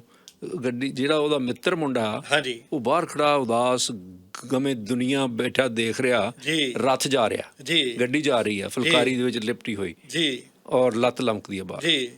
ਹਾਂ, ਅਸੀਂ ਹੁਣ ਮੈਂ ਹੋਰ ਇਲਾਕਿਆਂ ਦਾ ਨੂੰ ਦੱਸ ਦੇਵਾਂ ਕਿਉਂਕਿ ਆਮ ਕਰਕੇ ਮਾਲਵੇ ਵਿੱਚ ਉਹ ਵਿਆਹ ਵਾਲੀ ਜਿਹੜੀ ਗੱਡੀ ਆ ਉਹਨੂੰ ਮਤਲਬ ਰੱਥ ਕਿਹਾ ਜਾਂਦਾ, ਤੇ ਸਾਡੇ ਇਲਾਕੇ 'ਚ ਕਈਆਂ ਇਲਾਕਿਆਂ ਦੀ ਗੱਡੀ ਕਿਹਾ ਜਾਂਦਾ। ਪਰ ਉਹ ਜਿਹੜੀ ਜਿਸ ਤਰ੍ਹਾਂ ਤੁਸੀਂ ਕਿਹਾ ਵੀ ਉਹ ਜਿਹੜੀ ਗੱਡੀ ਤਾਂ ਹੁਣ ਸਾਈਕਲ ਨੂੰ ਵੀ ਕਹੀ ਜਾਂਦੇ ਆ, ਗੱਡੀ ਉੱਧਰ ਨੂੰ ਜੇ ਚੱਲੀਏ, ਮੈਂ ਉਹ ਕਹਿਣ ਲੱਗਾ ਅੱਜ ਕੱਲ੍ਹ ਗੱਡੀ ਹਰੇਕ ਚੀਜ਼ ਨੂੰ ਕਹੀ ਜਾਂਦੇ, ਟਰੱਕ ਨੂੰ ਵੀ ਗੱਡੀ, ਸਕੂਟਰ ਨੂੰ, ਰਿਕਸ਼ਾ ਵਾਲਾ ਕਹਿੰਦਾ ਰਿਕਸ਼ਾ ਗੱਡੀ ਹੈ, ਮੇਰੀ ਗੱਡੀ ਬੈਠੋ, ਮੇਰੀ ਗੱਡੀ 'ਚ ਬੈਠੋ। ਅੱਛਾ, ਅੱਜ ਕੱਲ੍ਹ ਗੱਡੀ ਵਾਹਨ ਨੂੰ ਹੀ ਗੱਡੀ ਕਹਿਣ ਲੱਗ ਗਏ। ਤੇ ਉਸ ਤੋਂ ਪਹਿਲਾਂ ਗੱਡੀ ਇਹ ਤੋਂ ਪਹਿਲਾਂ ਰੇਲ ਗੱਡੀ ਨੂੰ ਗੱਡੀ ਕਹਿੰਦੇ ਆ। ਗਣਤੇ ਨਾਲ ਹੀ ਸਵੇਰੇ ਵਾਲੀ ਗਾੜੀ ਸੇ ਚਲੇ ਜਾਏਂਗੇ, ਇਹਦਾ ਮਤਲਬ ਬੱਸਾਂ ਤਾਂ ਦਿਨ ਰਾਤ ਚੱਲਦੀਆਂ, ਉਹ ਤਾਂ ਗੱਡੀ ਦਾ ਖਾਸ ਸਮਾਂ ਹੁੰਦਾ ਸੀ। ਸੋ ਅੱਛਾ, ਹੁਣ ਆਈਏ ਜੀ ਥੋੜ੍ਹਾ ਜਿਹਾ ਉਹ ਰੱਥ ਵੱਲ ਜਿਹੜਾ ਕਿ ਮਹਾਭਾਰਤ ਦੇ ਸਮੇਂ ਵਰਤੇ ਗਏ, ਜੰਗ 'ਚ ਵਰਤੇ ਗਏ, ਜਿਹੜੇ ਜੰਗ 'ਚ ਵਰਤੇ ਗਏ। ਉਦੋਂ ਰਾਜਿਆਂ ਮਹਾਰਾਜਿਆਂ ਦੇ ਜਾਂ ਮਤਲਬ ਐਪਿਕ ਜਿਹੜੇ ਸਾਡੇ ਹੈਗੇ ਆ ਮਹਾਭਾਰਤ ਦੇ ਵਿੱਚ, ਜਿੱਦਾਂ ਦਸ਼ਰਥ ਦਾ ਜ਼ਿਕਰ ਆਉਂਦਾ ਮੇਰਾ। ਹਾਂਜੀ, ਦਸ਼ਰਥ ਦਾ ਸੀ ਉਹ? ਨਹੀਂ, ਉਹ ਅਰਜੁਨ ਦਾ ਸੀ। ਅੱਛਾ, ਹਾਂਜੀ, ਉਹ ਅਰਜੁਨ ਦਾ ਰੱਥ ਸੀਗਾ ਜਿਹਨੂੰ 4 ਘੋੜੇ ਸੀਗੇ, ਚਾਰੇ ਚਿੱਟੇ ਰੰਗ ਦੇ ਸੀ। ਤੇ ਹੁਣ ਦੇਖੋ, ਇੱਕ ਫੈਕਟ ਹੁੰਦਾ, 4 ਖਿਆਲ ਹੁੰਦੇ। ਕਈ ਕਹਿੰਦੇ ਉਸ ਰੱਥ ਦਾ ਕੋਈ ਨਾਂ ਨਹੀਂ ਸੀ, ਪਰ ਕਈ ਕਹਿੰਦੇ ਉਸ ਰੱਥ ਦਾ ਨਾਂ ਸੀ ਨੰਦੀ ਘੋਸ਼। ਤੇ ਜਿਹੜੇ ਉਹਦੇ 4 ਘੋੜੇ ਸੀ, ਇਹ ਕਹਿੰਦੇ ਇਹਨੂੰ ਲਿਆ ਕਿੱਥੋਂ ਸੀ? ਇਹਨੂੰ ਵਰਣ ਦੇਵਤਾ ਤੋਂ ਮਿਲਿਆ ਸੀ, ਆਮ ਨਹੀਂ ਸੀ ਰਾਤ ਕਿਸੇ ਮਿਸਤਰੀ ਨੇ ਬਣਾਇਆ। ਅੱਛਾ, ਕਈ ਕਹਿੰਦੇ ਬਾਬਾ ਵਿਸ਼ਵਕਰਮਾ ਨੇ ਬਣਾਇਆ ਸੀ। ਚਲੋ ਐਨੀਵੇਜ਼, ਉਹਦੇ 4 ਘੋੜਿਆਂ ਦੇ ਨਾਮ ਵੀ ਸੈਵੀਆ, ਸੁਗਰੀਵ, ਮੇਘਾ, ਪੁਸ਼ਪ ਤੇ ਬਾਲਾ ਸਾਕਾ, ਇਸ ਤਰ੍ਹਾਂ ਮਤਲਬ ਹੈਗੇ ਆ। ਕ੍ਰਿਸ਼ਨ ਜੀ ਦਾ ਜਿਹੜਾ ਆਪਣਾ ਰੱਥ ਸੀਗਾ ਉਹਨੂੰ ਵੀ 4 ਹੀ ਘੋੜੇ ਸੀਗੇ। ਅੱਛਾ, ਹੁਣ ਇਹ ਆ ਗਿਆ, ਹੁਣ ਥੋੜ੍ਹਾ ਜਿਹਾ ਅੱਗੇ ਆਈਏ। ਹੁਣ ਆਪਾਂ ਬਿਲਕੁਲ ਮਾਡਰਨ ਜ਼ਮਾਨੇ, ਜਾਣੀ ਕਿ 47 ਤੋਂ ਪਹਿਲਾਂ ਚੱਲ ਪਈਏ। ਜਿੱਦਾਂ ਸਾਡੇ ਕੋਲ ਜਿਹੜਾ ਹਾਈ ਸਕੂਲ ਸੀਗਾ, ਉੱਥੋਂ ਕਹਿੰਦੇ ਉਸ ਵੇਲੇ ਜਿਹੜੇ ਮੁਸਲਮਾਨ ਸਰਦਾਰਾਂ ਦਾ ਮੁੰਡਾ ਆਉਂਦਾ ਸੀ, ਉਹ 4 ਘੋੜੇ ਦੀ ਬੱਗੀ ਤੇ ਸਕੂਲ ਆਉਂਦਾ ਸੀ, ਹਾਈ ਸਕੂਲ। ਬੱਗੀ ਤਾਂ ਫਿਰ ਬਹੁਤ ਸਟੇਟਸ ਸਿੰਬਲ ਰਿਹਾ ਨਾ। ਬ੍ਰਿਟਿਸ਼ ਦੇ ਜਿਹੜੇ ਰਾਜੇ ਰਾਣੀਆਂ ਨੇ ਜੀ, ਉਹ ਵੀ ਇੱਕ ਜ਼ਮਾਨੇ ਦੇ ਵਿੱਚ ਘੋੜਿਆਂ ਨਾਲ ਚੱਲਦੀ ਸੀ, ਔਰ ਬਲਦਾਂ ਨਾਲ ਨਹੀਂ ਸੀ। ਜੀ ਘੋੜਿਆਂ ਨਾਲ ਘੋੜਿਆਂ ਨਾਲ ਤਾਂ ਉਹ ਇਸਤੇਮਾਲ ਕਰਦੇ ਰਹੇ ਨੇ। ਕਿਉਂਕਿ ਜਿਹੜਾ ਬਲਦ ਹੈ ਨਾ ਇਹ ਆਮ ਕਰਕੇ ਵਾਹੀ ਦਾ ਪ੍ਰਤੀਕ ਮੰਨਿਆ ਜਾਂਦਾ, ਜਿਹੜਾ ਘੋੜਾ ਹੈ ਸਵਾਰੀ ਦਾ ਪ੍ਰਤੀਕ ਮੰਨਿਆ ਜਾਂਦਾ। ਦੇਖੋ ਘੋੜੇ ਦਾ ਤਾਂ ਬਲਦ ਹੈ, ਦੋਨੇ ਆਪਣੀ ਆਪਣੀ ਥਾਂ ਤੇ ਇੰਪੋਰਟੈਂਟ ਨੇ, ਬਹੁਤ ਇੰਪੋਰਟੈਂਟ ਹੈ। ਪਰ ਘੋੜੇ ਤਾਂ ਇਸ ਦੇ ਨਾਲ ਥੋੜਾ ਜਿਹਾ ਸ਼ਾਹਾਨਾ ਠਾਠ ਹੈ ਇਹਦੇ ਨਾਲ। ਜਿੱਦਾਂ ਕਹਿੰਦੇ ਘੋੜਾ ਪਾਲਿਆ ਜੀ, ਆਮ ਕਰਕੇ ਘੋੜਿਆਂ ਦੀ ਗੱਲ। ਹੁਣ ਜਿਹੜਾ ਤੁਸੀਂ ਕਹਿੰਦੇ ਬੱਗੀ, ਉਹ ਕਈ ਕਹਿੰਦੇ ਆ ਵੀ ਇੰਗਲੈਂਡ ਦੇ ਵਿੱਚ 2 ਪਹੀਆਂ ਵਾਲੇ ਨੂੰ ਬੱਗੀ ਕਹਿੰਦੇ ਤੇ ਅਮਰੀਕਾ 'ਚ 4 ਪਹੀਆਂ ਵਾਲੇ ਨੂੰ ਬੱਗੀ ਕਹਿੰਦੇ। ਅੱਛਾ, ਗੱਲ ਪਰ ਰਥ ਦੀ ਕਰਦੇ ਸੀ ਜੀ। ਰਥ ਦੇ ਵਿੱਚ ਜਦੋਂ ਜੰਗ 'ਚ ਵਰਤਿਆ ਗਿਆ, ਮੇਰਾ ਖਿਆਲ ਰਾਜੇ ਦਸ਼ਰਥ ਦੇ ਰਥ ਦੇ ਹੀ ਐਕਸਲ ਟੁੱਟ ਗਿਆ ਸੀ। ਹਾਂਜੀ, ਉਹਨਾਂ ਦਾ ਤੇ ਉਹ ਕਈ ਨੇ ਉਸ ਵੇਲੇ ਆਪਣੀ ਬਾਂਹ ਵਿੱਚ ਦੇ ਕੇ ਉਹਨਾਂ ਨੂੰ ਰਥ ਨੂੰ ਡਿੱਗਣ ਤੋਂ ਬਚਾਇਆ ਤੇ ਰਾਜਾ ਦੀ ਜਾਨ ਬਚਾਈ। ਤੋਂ ਕਿਹਾ ਵੀ ਮੰਗ ਜੋ ਮੰਗਣਾ, ਉਹ ਕਹਿੰਦੀ ਮੈਂ ਰਿਜ਼ਰਵ ਰੱਖ ਰਿਹਾ। ਉਹਨਾਂ ਨੇ ਆਪਣਾ ਜਿਹੜਾ ਵਾਰਿਆ ਮੰਗਣਾ ਸੀ ਰਿਜ਼ਰਵ ਰੱਖਿਆ, ਉਦੋਂ ਮੰਗਿਆ। ਜਦੋਂ ਫਿਰ ਰਾਜ ਤਿਲਕ ਹੋਣ ਦੇ ਵੇਲੇ ਆਏ ਤੇ ਉਹਨੇ ਕਿਹਾ ਵੀ ਯਾਦ ਹੈ ਤੁਹਾਨੂੰ, ਉਦੋਂ ਮੈਂ ਤੇਰਾ ਰਥ ਬਚਾ ਲਿਆ ਸੀ। Yeah, you committed something with me. Now it's the right time to come up with that. ਅੱਛਾ ਜੀ, ਹੁਣ ਇਹ ਤੋਂ ਇਲਾਵਾ ਕਹਿੰਦੇ ਟਾਂਗਾ ਹੀ ਆ ਗਿਆ, ਗਾਂ ਟਾਂਗਾ ਆ ਗਿਆ ਜੀ। ਟਾਂਗੇ ਦੇ ਬਾਅਦ ਚ ਗੱਲ ਕਰਾਂਗੇ, ਉਹਨਾਂ ਦਾ ਟਾਈਮ ਮੁੱਕ ਗਿਆ। ਟਾਈਮ ਮੁੱਕ ਗਿਆ ਜੀ? ਹਾਂਜੀ ਹਾਂਜੀ, ਟਾਈਮ ਪਤਾ ਹੀ ਨਹੀਂ ਲੱਗਦਾ। ਅਰੇ ਇੰਟਰਸਟਿੰਗ। ਪਰ ਰਥ ਜਿਹੜਾ ਉਹ ਕਮਾਲ ਦਾ ਵਹੀਕਲ ਰਿਹਾ ਜੀ। ਹੁਣ ਵੀ ਹਾਲੇ ਦੇਖੋਗੇ ਪੁਰਾਣੇ ਘਰਾਂ 'ਚ, ਹਵੇਲੀਆਂ 'ਚ ਠੋਕਰਾਂ ਖੜੀਆਂ ਨੇ, ਬਿਲਕੁਲ ਜੀ, ਔਰ ਉਹਨਾਂ ਦੀ ਦੇਖਭਾਲ ਵੀ ਹੈ ਨਹੀਂ। ਮੇਰਾ ਖਿਆਲ ਆ ਮੈਂ ਸੁਣਿਆ ਟੋਰਾਂਟੋ ਲੈ ਕੇ ਆਇਆ ਕੋਈ, ਇੱਥੇ ਹੁਣ ਲੋਕ ਲਈ ਆਉਂਦੇ ਆ ਆਪਣੇ ਸੰਦੂਕ, ਟਰੈਕਟਰ, ਰਥ ਵੀ ਕੋਈ ਲਿਆਇਆ ਹੋਣਾ ਜ਼ਰੂਰ। ਠੋਕਰ ਲੈ ਕੇ ਆਇਆ ਕੋਈ, ਠੋਕਰ ਲੈ ਕੇ ਆਇਆ ਜੀ। ਇੱਕ ਬਸ ਆਖਰੀ ਗੱਲ ਜੇ ਤੁਹਾਡੀ ਅੱਗੇ ਹੋਵੇ ਤਾਂ ਕਰ ਦਈਏ ਕਿ ਅੱਜ ਕੱਲ੍ਹ ਜਿਹਦੇ ਮਤਲਬ ਕੋਈ ਕਹਿੰਦਾ ਜੀ ਮੈਂ ਫਲਾਣਾ ਦਲ ਬਣਾ ਲਿਆ, ਮੇਰਾ ਫਲਾਣਾ ਵਿੰਗ ਬਣ ਗਿਆ, ਉਹ ਕਹਿੰਦਾ ਯਾਰ ਟਾਂਗੇ ਦੀ ਸਵਾਰੀਆਂ ਜਿਹਨੇ ਦੀ ਮੈਂਬਰਸ਼ਿਪ ਨਹੀਂ। ਟਾਂਗੇ ਦੀਆਂ ਤਾਂ ਬਹੁਤ ਗੱਲਾਂ ਨੇ ਨਾ, ਉਹ ਫਿਰ ਕਿਸ ਦਿਨ ਕਰਾਂਗੇ। ਅਰੇ ਕਮਾਲ ਹੈ। ਮੈਂ ਤੁਹਾਡਾ ਬਹੁਤ ਸ਼ੁਕਰਗੁਜ਼ਾਰ। ਥੈਂਕ ਯੂ, ਮਿਹਰਬਾਨੀ, always welcome sir. Thank you.